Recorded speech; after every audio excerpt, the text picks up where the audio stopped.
はい、こんな感じになってしまいました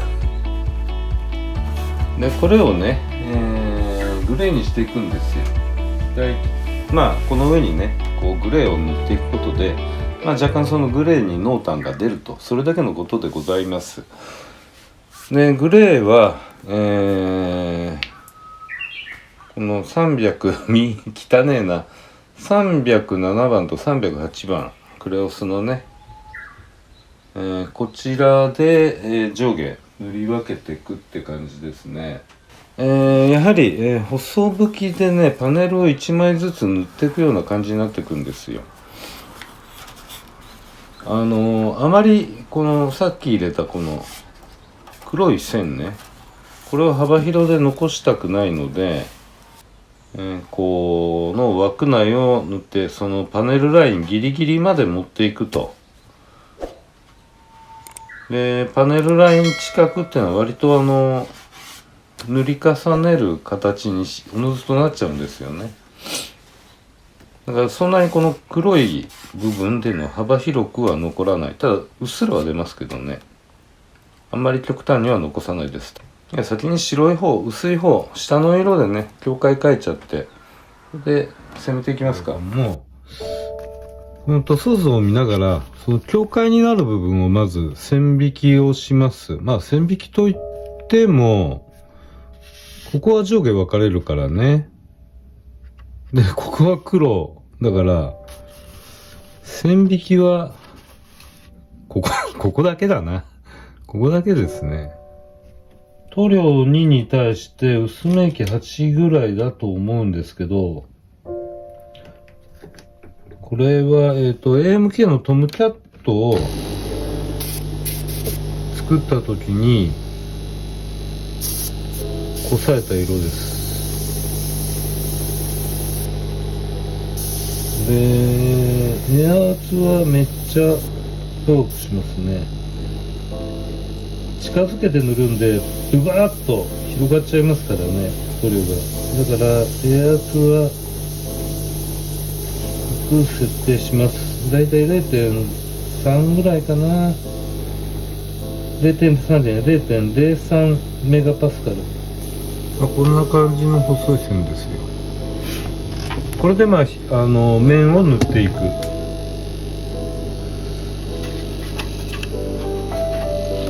もこれ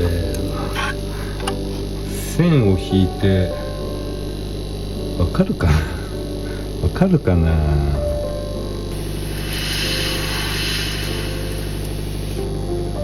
多分ね動画的にはカメラではちょっと厳しいかもしれない。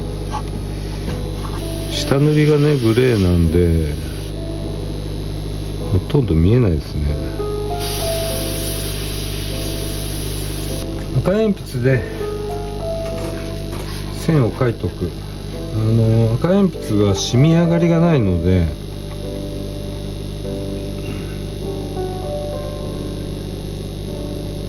だけどこう悩んでるのはあれですよ。これだけど水平尾翼の位置が変態灯の位置がちょっと低いような気がするんだけどな。水平尾翼がこうちょっと見えないでしょ。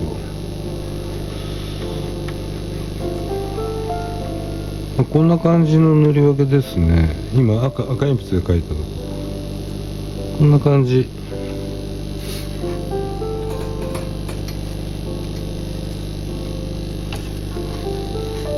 だから今描いたその赤鉛筆の線に線を2つの塗料でね隠していくようにすれば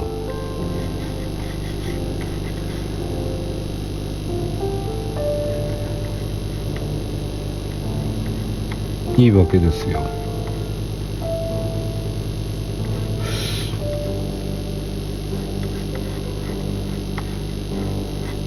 やっぱりこうだね。こうじゃなくて S 字じゃなくてこうだね。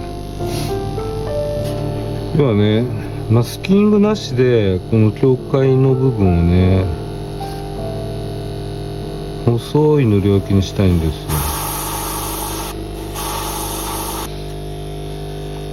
この主翼の下がね、塗りにくいんですよ。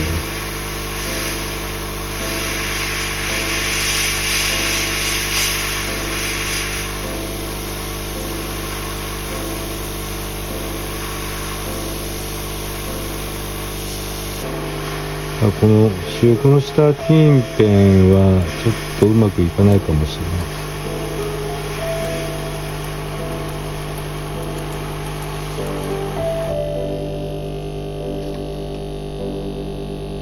れない。違う、逆塗ってるわ俺逆塗ってるわ。ダメですね。いや上下ほら上下逆さまに持ってるから逆塗っちゃいましたよ。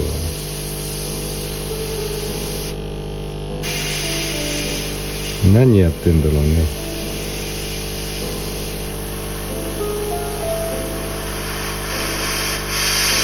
あれあれって思ってこの辺でやる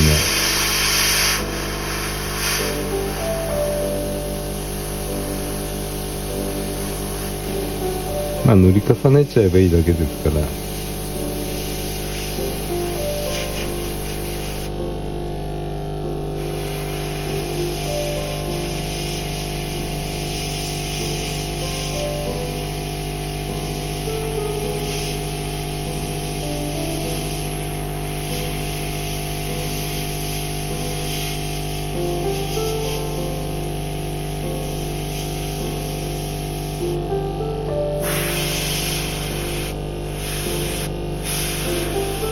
この辺なんかちょっとパネルっていうかね、おかしな感じになってるんですけど、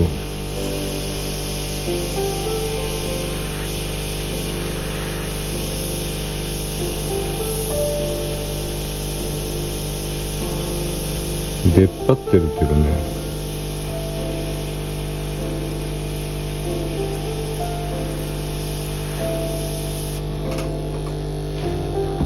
今こうもやっとなんとなくもやっとした模様が残ってるじゃないですか。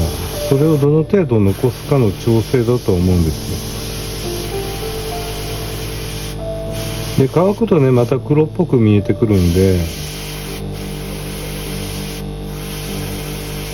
それは気になるようであればまた重ねますしね。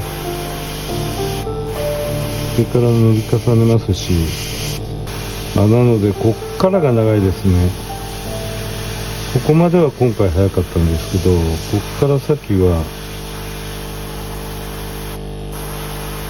ある程度時間かかりますね。でもちろんある程度こう広く塗りたい時はちょっとねニードルを下げていって、今ほんのわずかに下げましたけどね。でこの広い範囲をちょっと塗ってると。そうするとさっき塗った方がまだちょっと暗く見えるので、今重ねました。だから乾かしながらこのムラの感じをね調整していくような、そんな塗り方してます。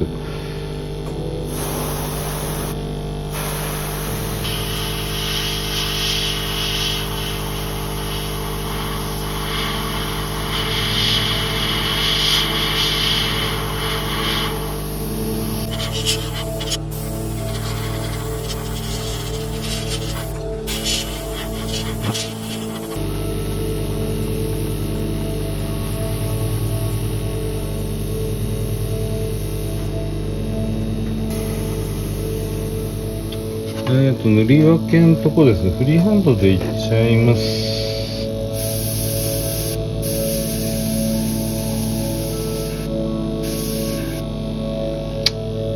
308、違う、307。上面色ですね。あとはもうこの上の部分、主翼の部分だけなので、真ん中はね、黒ですから、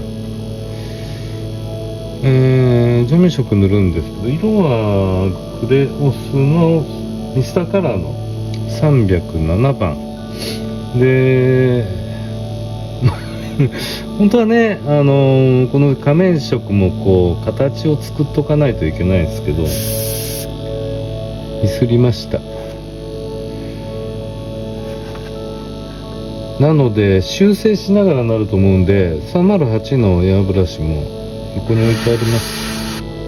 ちょっとね分かりにくいと思うんですよね。色がねほぼ同じなんで、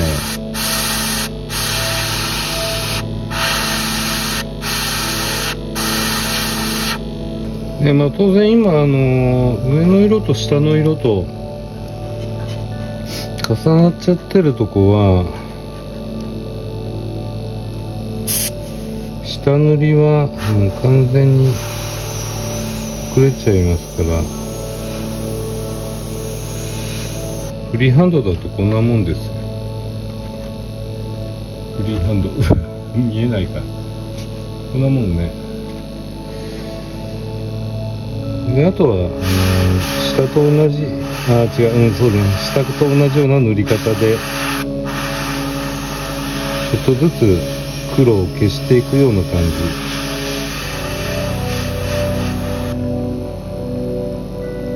じ。もうちょっと前出るのかな。この多分ね、これなんかこう楕円形で出っ張ってるとこあるんで、そこが塗り分けのあれだ多分。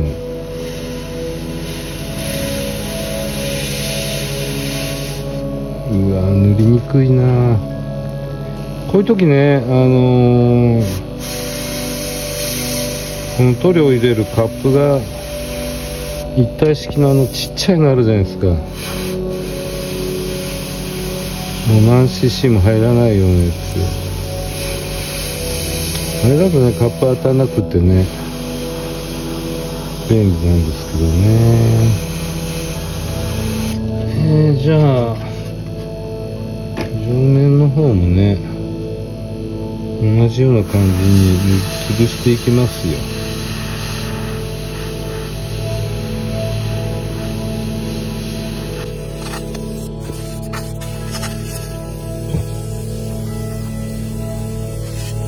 本当はね今日上面のこのグレーですね、グレーはもうちょっとかかったんですけど、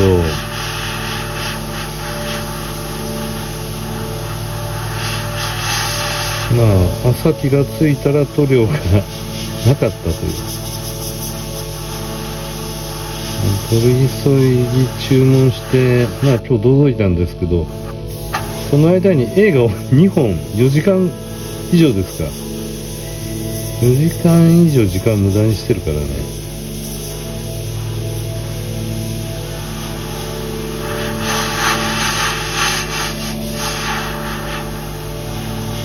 だから予定ではね、今回の動画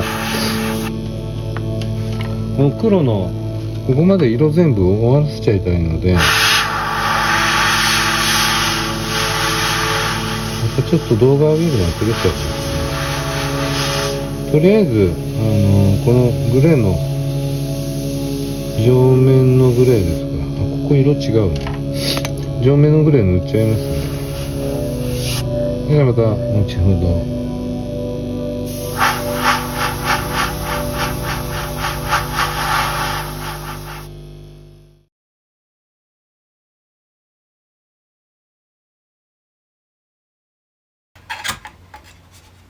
こんな感じですね。ここ色一緒だった。勘違いでした。でね、先端、レドームの先端若干濃い色、で近いのがなんだっけ、ニュートラルグレーあたりかなと思って塗ってみたんですけど、全然違ったんで、上からその周りの色をかぶせてやりました。そうするとこんな感じで若干色が濃いかなっていう、こんなもんなのかなという気がしますね。それでは艶り黒のところですね、マスキングをしていくんですけど、この上の部分ね、こっからずーっと黒、それから垂直尾翼、これはマスキングなし。垂直尾翼はこの後ろのレドームですね。これもレーダーみたいなもんです。後方警戒かなんかかな。でここの部分が、ライトグレーつうか、これは上面色ですね。上面色を塗って、でここをマスキングします。あとね、これは右側は一番てっぺんが、これは後方灯ですね。ライトです。後ろにポジション見せるためのライトで、これはこう切り替えて切り飛ばしちゃいました。後でこれはシルバーに塗って、あれです、 UV レジンかなんか垂らしてやればいいと思います。それからね、ここに赤いライトがあるんですけど、これ黒のモールドでした。黒というかモールドでした。ポコンと飛び出てただけなんでカットして、で実は、ランナー炙ってね、こういうのを作ってやりました。これは塗装後接着します。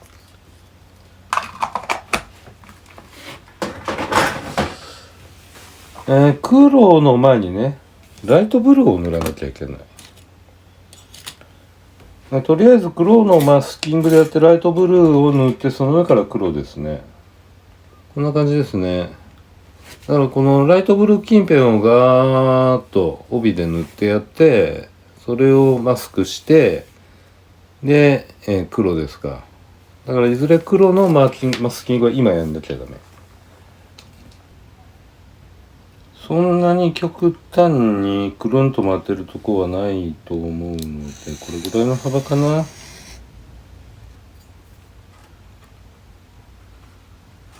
こんなにね、こんなに長いのいらなかった。よく考えたら。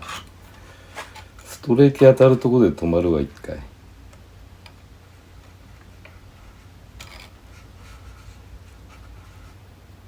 で、こっからが微妙。よいしょ。この一番ストレーキの一番先端はね、ここでいいんですけど、曲がって L 字に曲がってるとこで、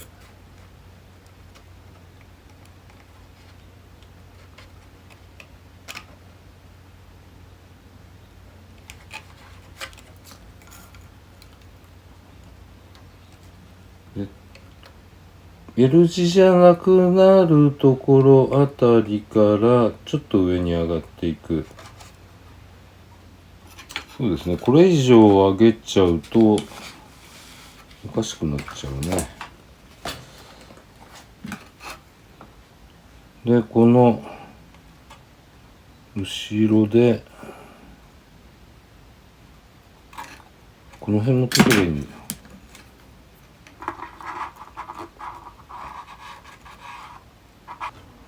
で当然この横はもうちょっと広いの貼ってね、最終的に完全に完全に立って主翼のとこぐらいか、あれです、ドレッシングペーパーかなんかでカバーしますけど、こ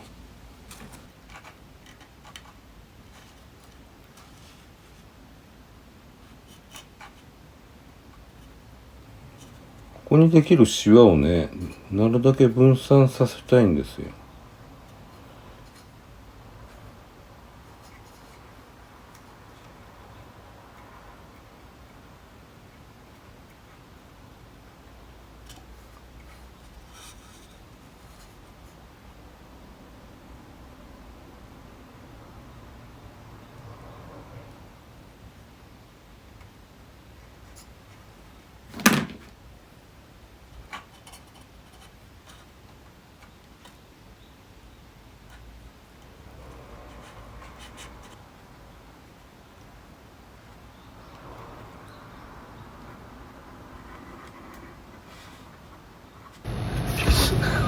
あのなんで先黒塗るかな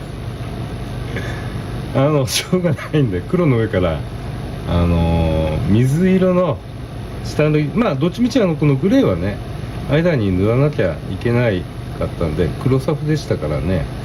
なのでグレーを塗って、これを、水色の下塗りとします。でこの上に水色を塗るんですけど、水色なんかあったかな。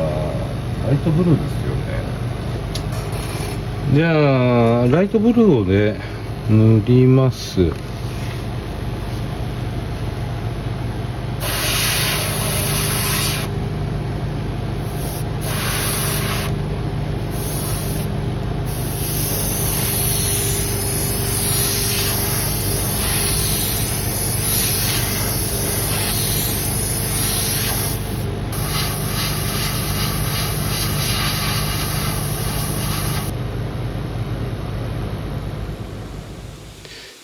テープね、2本で前後で交差させます。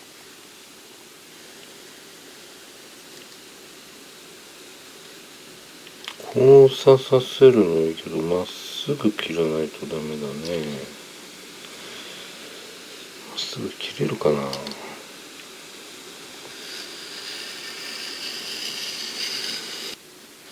だからこの今切り出してるテープは前から後ろまで同じ幅じゃないとダメなはず。ダメなはずってダメなんですよ。うわー、あんまり良くねえな。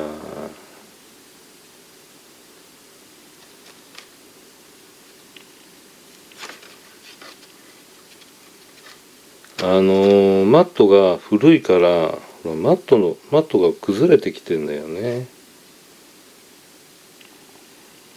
型マットは消耗品だからね。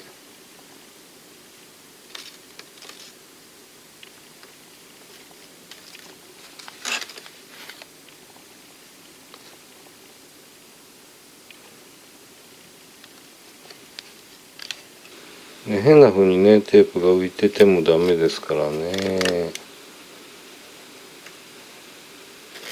しっかりと押さえて、塗料がガタガタっとならないように。問題はこのキャノピーんとこだ。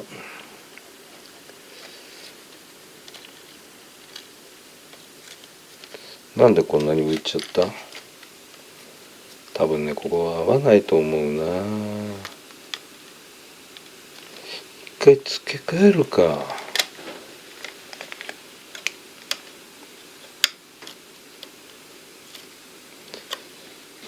キャノピーをもう接着しちゃった方がいいなこれ。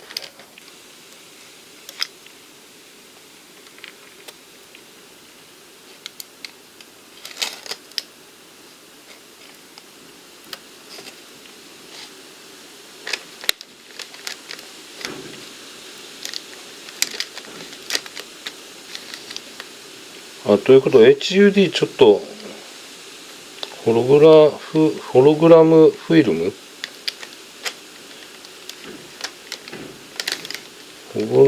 ホログラムフィルムじゃなくてなんだっけあれ、変更フィルムありますかね。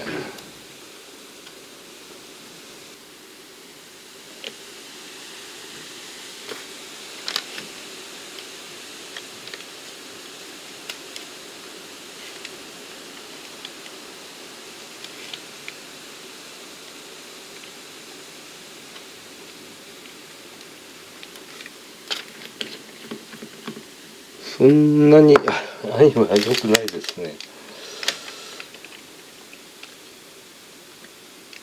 悪いってほどでもないけれども、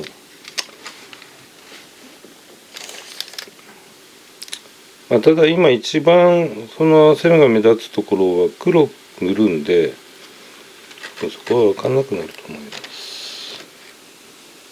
荒れるんだけども、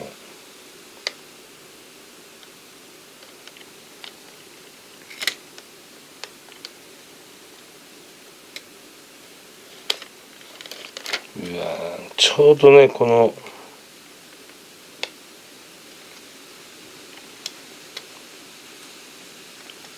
後ろのキャノピーの角の部分ギリギリ後ろのキャノピーをかわせるぐらいかな。絶対ここ吹き込むよな。ちょっとねしくじったかもしんないです。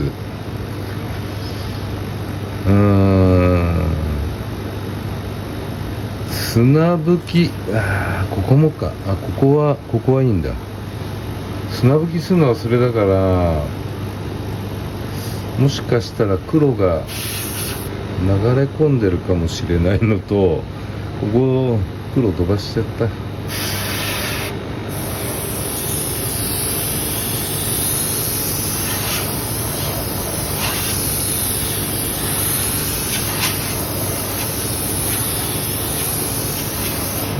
今これ希釈はかなりね薄いと思う。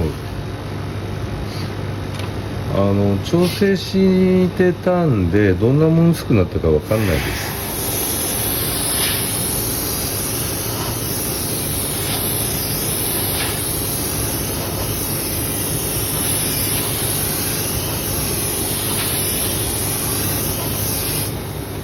いわゆる垂れる寸前ですね、本当に。でですね、塗り終わって、すぐにはこう剥がすことはできないですけれども、塗り終わってどっだろうな、今10分ぐらい置いといたんですよ。そうすれば例えば仮にホコリがポッと乗ったとしても、剥がすのは、そのホコリを取るのはね、より容易にできるぐらい。ただこれ今触れば当然まだ柔らかいので指紋とかがついちゃいます。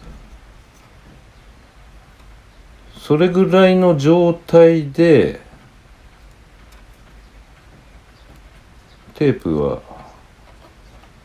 剥がしてやった方がいいですね。あんまりこう乾燥しきっちゃうと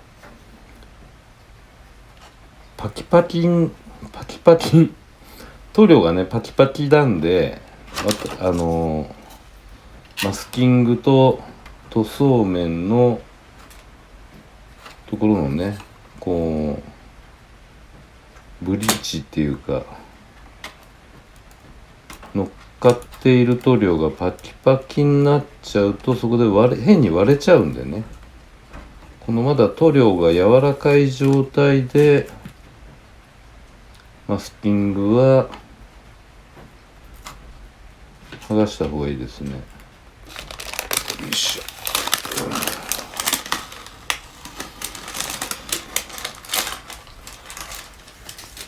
塗装面を傷つけないようにテープを取っていかないといけないです。それから帯のところはテープ重なってるところから取りたいな。ここかな。どこだ。どっち上にしたっけ。怖い。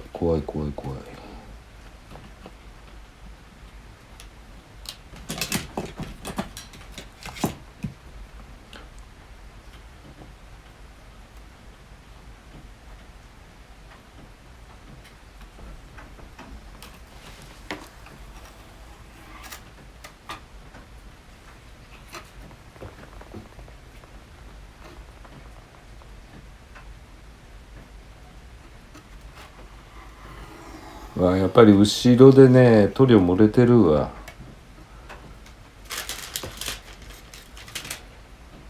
漏れたとこはしょうがないです。タッチアップ後でやります。こんな後ろの目立たないとこなんでね、上からちょっとかぶせてやればいいかな。でもまあおおむね80点ぐらいかな。80点ぐらいです。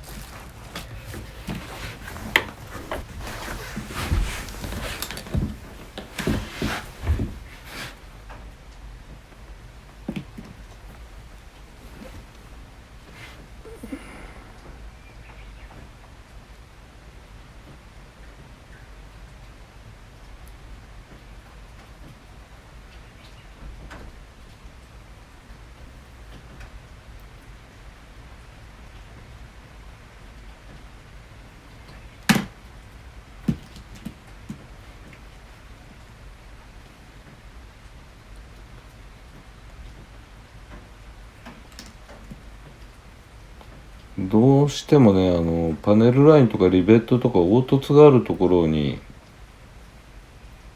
テープを貼ってるんで漏れは出るだろうなと思ってたけれども、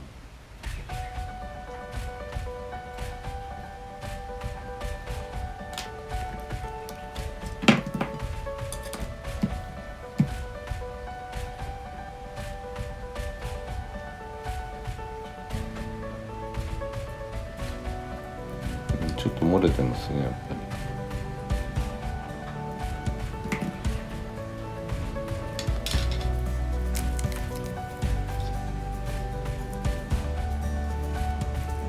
ツヤ的にはこんなもんじゃないのかな。車のプラモじゃないんで表面まで持っていかなくてもいいですよね。はい、それでは次回はマーキングですね。例のデカールをどうするかも含めてマーキングをお送りしたいと思います。それではまた。